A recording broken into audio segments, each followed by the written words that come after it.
사람들의 시선을 끈 오늘의 정치 뉴스, 강아랑의 정치톡 시간입니다. 7월 14일 정치면을 장식한 뉴스는 무엇이었는지 첫 번째 정치톡 만나보시죠. 지난 3일 청와대 외교안보인사에서 통일부 장관에 내정된 이인영 후보자 인사청문회가 오는 23일로 확정됐습니다. 당초 이 후보자 청문회는 박지원 국정원장 후보자에 비해 무난한 청문회가 되지 않겠냐는 전망이 많았습니다. 청문회 준비가 진행될수록 가시밭길이 예고되고 있다고 합니다. 그 이유가 뭘까요? 국회 외교통일위원회가 오늘 전체 회의를 열고 이인영 통일부 장관 후보자 인사청문회를 오는 23일 오전 10시에 열기로 했습니다.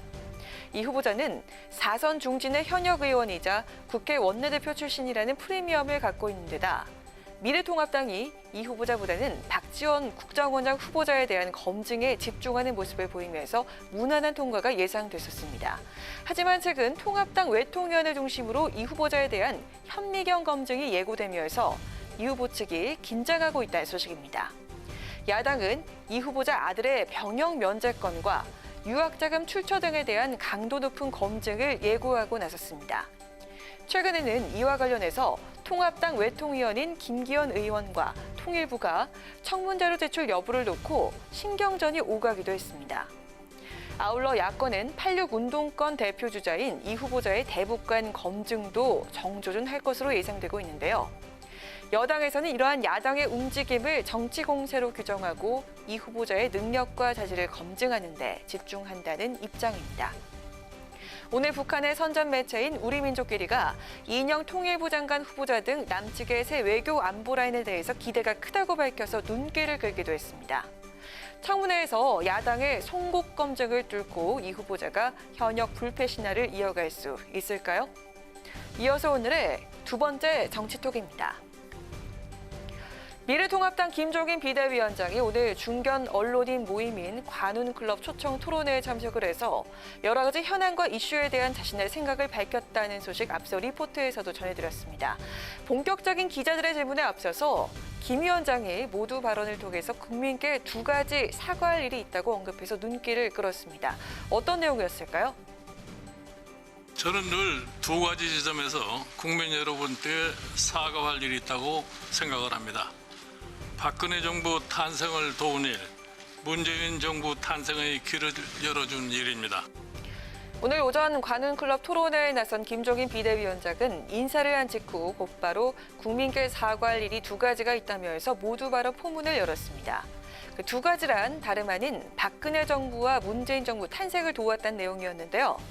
김 위원장은 박 전 대통령은 친인척 관계가 간단해서 측근 중 무리를 일으킬 사람이 없을 것으로 보고 도왔지만 곧 착오였다는 게 드러났고 20대 총선에서는 건전한 야당이 필요하다는 생각에 민주당을 도왔던 것이라고 설명을 했습니다.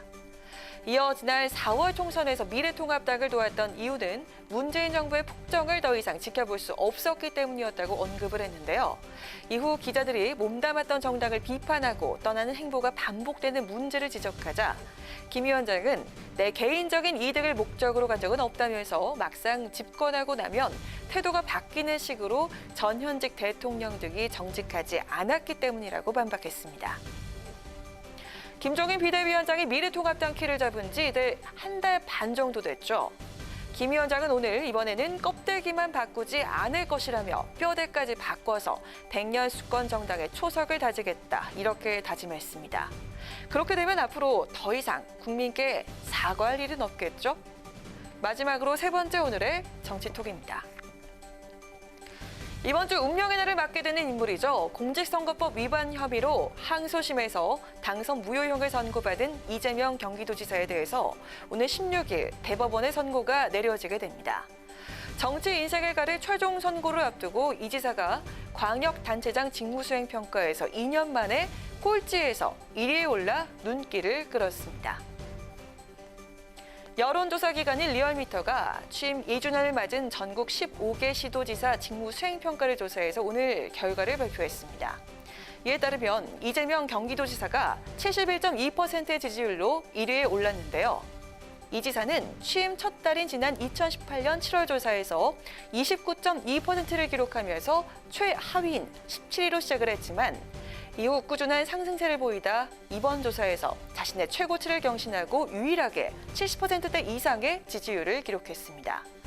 그동안 여론조사 업계에서는 단체장 선호도의 경우 지방이 높고 수도권은 낮다는 게 정설로 통해왔기 때문에 수도권 광역단체장이 1위를 차지한 것은 이례적이라는 평가인데요. 전문가들은 코로나 정국에서의 적극적인 대응과 기본소득, 부동산 이슈 등에서 차별화된 정책을 보여준 것이 이 지지율이 급등한 요인으로 분석하고 있습니다. 하지만 이 지사가 이 지사직을 계속 유지할 수 있을지의 여부는 오늘 16일에 판가름이 날 전망입니다. 친형 강제 입원과 관련해서 허위 사실을 유포한 혐의로 2심에서 당선 무효형을 받았던 이 지사에 대해서 대법원의 선고가 예정돼 있습니다.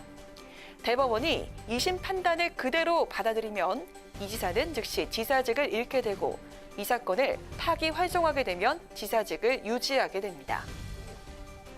이재명 지사는 대선 주자 선호도 조사에서도 민주당 이낙연 의원에 이어서 2위를 기록하고 있는 여권의 유력 주자 중에 한 명입니다.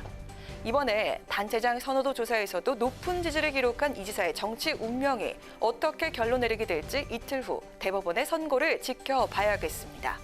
지금까지 강아락의 정치톡이었습니다.